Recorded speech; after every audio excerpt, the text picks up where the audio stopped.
to Lucilius, Letter 9, on philosophy and friendship.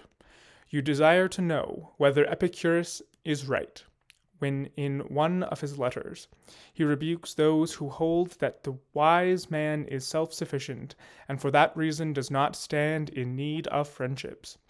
This is the objection raised by Epicurus against Stilbo and those who believe that the supreme good is a soul which is insensible to feeling. We are bound to meet with a double meaning if we try to express the Greek term, quote, lack of feeling in, quote, similarly, in a single word, rendering it by the Latin word impatientia. For it may be understood in the meaning the opposite to that which we wish to have. What we mean to express is a soul which rejects any sensation of evil, but people will interpret the idea as that of a soul which can endure no evil. Consider, therefore, whether it is a harm not better to say, quote, a soul that cannot be harmed, end quote, or, quote, a soul entirely beyond the realm of suffering, end quote. There is this difference between ourselves and the other school. Our ideal wise man feels his troubles, but overcomes them. Their wise man does not even feel them. But we and they alike hold this idea, that the wise man is self-sufficient. Nevertheless, he desires friends, neighbors, and associates, no matter how much he is sufficient unto himself. And mark how self-sufficient he is, for on occasion he can be content with a part of himself. If he lose a hand through disease or war, or if some accident puts one out or both of his eyes, he will be satisfied with what is left, taking as much pleasure in his impaired and maimed body as he took when it was sound. But while he does not pine for these parts, if they are missing, he prefers not to lose them. In this sense, the wise man is self-sufficient, that he can do without friends, not that he desires to do without them. When I say, quote, can, end quote, I mean this. He endures the loss of a friend with equanimity. But he need never lack friends, for it lies in his own control how soon he shall make good a loss. Just as Phidias, if he lose a statue, can straightway carve another, or even so, our master, in the art of making friendships, can fill the place of a friend he has lost. If you ask how one can make oneself a friend quickly, I will tell you, provided we are agreed that I may pay my debt at once and square the account, so far as this letter is concerned. Hectato says, quote, I can show you a philtre, compounded without drugs, herbs, or any witch's incantation. Quote, if you would be loved, love. End quote, end quote. Now, there is great pleasure not only in maintaining old and established friendships, but also in gaining and acquiring new ones. There is the same difference between winning a new friend and having already won him, as there is between the farmer who sows and the farmer who reaps. The philosopher Attalus used to say, quote, it is more pleasant to make than to keep a friend, as it is more pleasant to the artist to paint than to have finished painting. End quote. When one is busy and absorbed in one's work, the very absorption affords great delight, but when one has withdrawn one's hand from the completed masterpiece, the pleasure is not so keen. Henceforth, it is the fruits of his art that he enjoys. It is the art itself that he enjoyed while he was painting. In the case of our children, their young manhood yields the more abundant fruits, but their infancy was sweeter.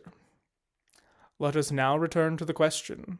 The wise man, I say, self-sufficient though he be, nevertheless desires friends, if only for the purpose of practicing friendship, in order that his noble qualities may not lie dormant, not, however, for the purpose mentioned by Epicurus in the letter quoted above. Quote, that there may be someone to sit by him when he is ill, to help him when he is in prison or in want." But that he may have someone by whose sick bed he himself may sit, someone a prisoner in hostile hands, whom he himself may set free. He regards himself only, and enters upon friendship for this reason, reckons wrongly. The end will be like the beginning. He has made friends with one who might assist him out of bondage. At the first rattle of the chain, such a friend will desert him. These are the so-called, "fair weather," friendships. One who is chosen for the sake of utility will be satisfactory only so long as he is useful.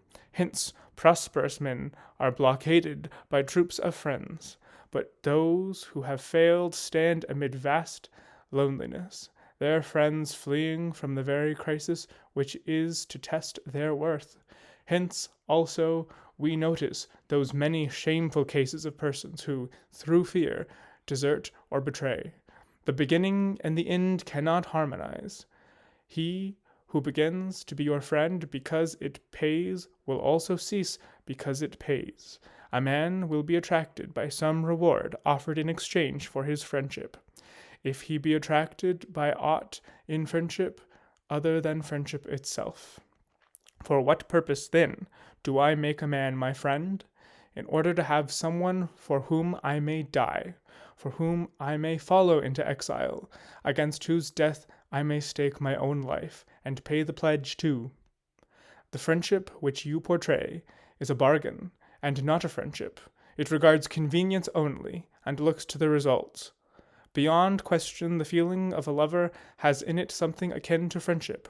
One might call it friendship run mad. But, though this is true, does anyone love for the sake of gain or promotion or renown? Pure love, careless of all other things, kindles the soul with desire for the beautiful object, not without the hope of a return to the affection. What then? Can a cause which is more honorable produce a passion that is base? You may retort, "We are not now discussing the question whether friendship is to be cultivated for its own sake." On the contrary, nothing more urgently requires demonstration, for if friendship is to be sought for its own sake, he may seek it who is self-sufficient. "How then," you may ask, "does he seek it?" Precisely as he seeks an object of great beauty, not attracted to it by desire for gain, nor yet frightened by the instability of fortune. One who seeks friendship for favorable occasions strips it of all its nobility. "The wise man is self-sufficient." This phrase, my dear Lucilius, is incorrectly explained by many, for they withdraw the wise man from the world and force him to dwell within his own skin. But we must mark with care what his sentence signifies and how far it applies. The wise man is self-sufficient unto himself for a happy existence, but not for mere existence. He needs many helps towards mere existence, but for a happy existence he needs only a sound and upright soul, one that despises fortune. I should also like to state to you one of the many distinctions of Chrysippus, who declares that the wise man is in want of nothing and yet needs many things. "On the other hand," he says, "nothing is needed by the fool, for he does not understand how to use anything, but he is in want of everything." The wise man needs hands, eyes, and many things that are necessary for his daily use, but he is in want of nothing, for want implies a necessity, and nothing is necessary to the wise man. Therefore, although he is self-sufficient, yet he has need of friends. He craves as many friends as possible, not, however, that he may live happily, for he will live happily even without friends. The supreme good calls for no practical aids from outside. It is developed at home, and arises entirely within itself. If the good seeks any portion of itself from without, it begins to be subject to the play of fortune. People may say, "But what sort of existence will the wise man have if he be left friendless? when thrown into prison, or when stranded in some foreign nation, or when delayed on a long voyage, or when cast upon a lonely shore." His life will be like that of Jupiter, who, amid the dissolution of the world, when the gods are confounded together and nature rests for a space from her work, can retire into himself and give himself over to his own thoughts. In some such way as this the sage will act. He will retreat into himself and live with himself. As long as he is allowed to order his affairs according to his judgment, he is self-sufficient. And marries a wife, he is self-sufficient, and brings up children, he is self-sufficient, and yet could not live if he had not to live without the society of man. Natural promptings, and not his own selfish needs, draw him into friendships. For just as other things have for us an inherent attractiveness, so has friendship. As we hate solitude and crave society, as nature draws men to each other, so in this matter also there is an attraction which makes us desirous of friendship. Nevertheless, though the sage may love his friends dearly, often comparing them to himself, and putting them ahead of himself, yet all the good will be limited to his own being, and he will speak the words which were spoken by the very Stilbo, whom Epicurus criticizes in his letter. For Stilbo, after his country was captured and his children and his wife lost, as he emerged from the general dissolution, alone and yet happy, spoke as follows to Demetrius, called the sacker of cities because of the destruction he brought upon them, in answer to the good question whether he had lost anything, "I have all my goods with me." There is a brave and stout-hearted man for you. The enemy conquered, but Stilbo conquered his conqueror. "I have lost nothing." Aye, he forced Demetrius to wonder whether he himself had conquered after all. "My goods are all within me." In other words, he deemed nothing that might be taken from him to be a good. We marvel at certain animals because they can pass through fire and suffer no bodily harm, but how much more marvelous is a man who has marched forth unhurt and unscathed through fire and sword and devastation. Do you understand now how much easier it is to conquer a whole tribe than to conquer one man? This saying of Stilbo makes common ground with Stoicism. The Stoic, also, can carry his goods unimpaired through cities that have been burned to ashes, for he is self-sufficient. Such are the bonds which he sets to his own happiness. But you must think that our school alone can utter noble words. Epicurus himself, the reviler of Stilbo, spoke similar language.